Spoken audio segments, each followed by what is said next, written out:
father-in-law is George Ewing.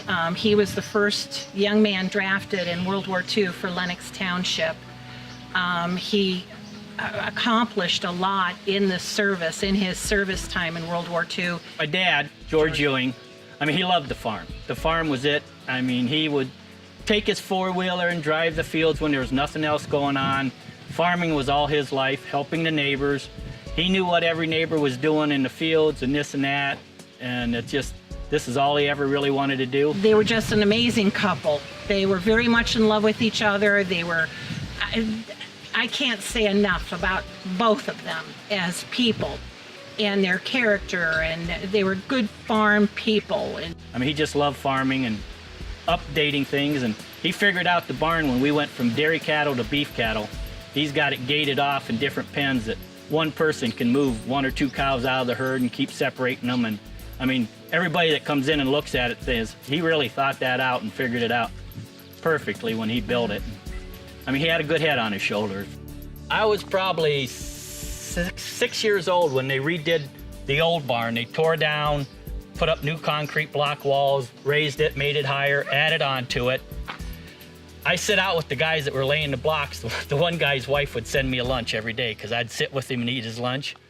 And they just rebuilt it, put the stanchions in it, redone it all out because it used to be wide open and a lot smaller.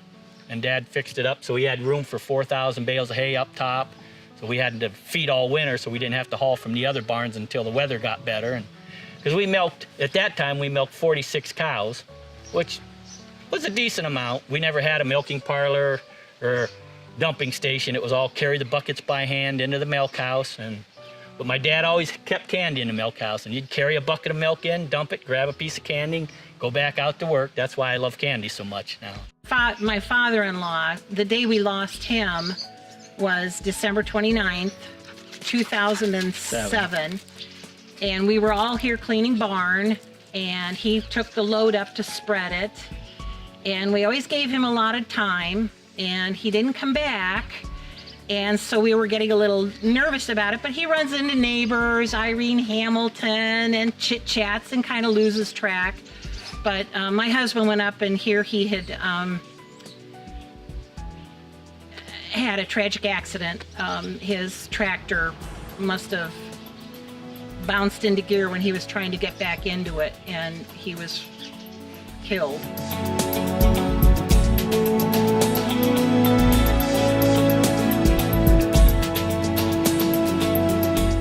I had looked at several patterns after talking to Jeff and Kathy, and I love the stars the most.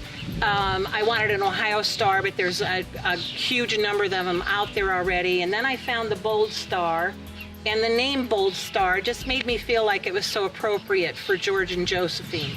They did so much in their lifetime and took so many risks, and they always came out. They always did it right. They always made the correct decisions. And so I felt it was appropriate to go to them, and I talked to Jeff about doing it in red, white, and blue because we're proud farmers, proud Americans. George was very proud of his service to his country, and he loves America and the farming community, and he did a lot for it. So I just thought it was kind of appropriate.